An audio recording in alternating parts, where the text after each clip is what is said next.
पाठ 5 यक्ष के प्रश्न।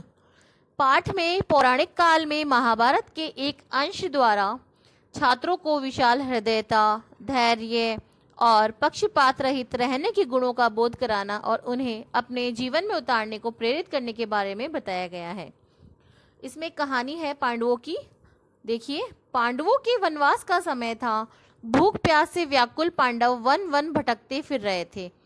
तीव्र प्यास से, तीव्र यानी तेज उनको प्यास लग रही थी, प्यास से व्याकुल युधिष्ठिर ने अपने भाइयों को एक एक करके जल की खोज में भेजा था। जिस दिशा में जल प्राप्ति हेतु एक सरोवर यानी तालाब को नकुल ने ऊंचे वृक्ष पर चढ़कर देखा था, उस दिशा में जिस पांडव ने भी जल पीकर अपनी तृष्णा बुझाने और भाइयों के लिए लाने हेतु प्रस्थान किया, वह लौटकर न आया। नकुल, सहदेव, भीम और अर्जुन चारों एक एक कर प्रस्थान कर गए, मतलब वहां से चले गए थे उस पानी की खोज में। भाइयों की चिंता और प्यास से युधिष्ठिर व्याकुल हो रहे थे। देर तक प्रतीक्षा करके वे उठ खड़े हुए और उस दिशा चले जिस दिशा में सरोवर था और उनके भाई गए थे। जंगली पशुओं से भरपूर मार्ग से हुए वे एक हरे मैदान पर जा पहुंचे, जो एक स्वच्छ सुंदर सरोवर के चारों ओर था।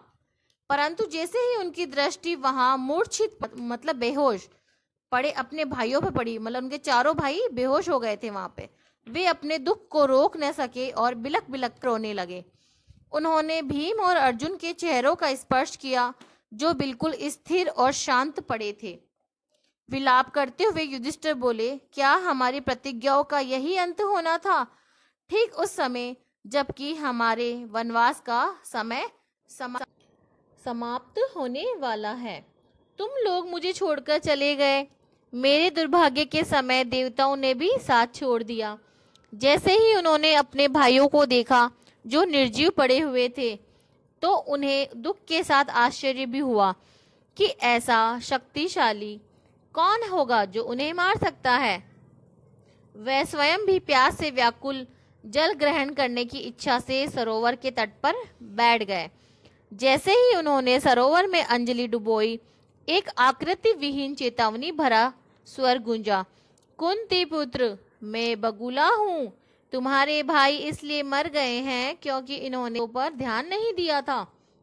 यह सरोवर मेरा है। इन्होंने मेरे प्रश्नों का उत्तर दिए बिना ही जल पीने की कोशिश की है। तुम भी इनका अनुसरण मत करो, पहले मेरे प्रश्नों का उत्तर दो, तब तुम अपनी प्यास बुझा सकते हो। तो युधिष्ठिर ने कहा, यह काम पक्षी का तो नहीं हो सकता, अतः मैं आपसे पूछता हूँ कि आप प्रधान देवताओं में से कौन है?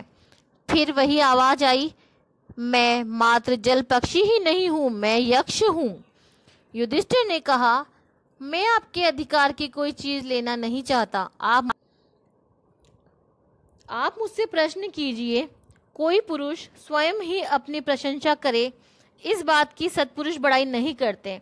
मैं अपनी बुद्धि के अनुसार उनके उत्तर दूंगा। तो बच्चों, नेक्स्ट वीडियो में इस युधिष्ठिर से यक्ष प्रश्न पूछेगा। तो आज का वीडियो यहीं समाप्त होता है। धन्यवाद।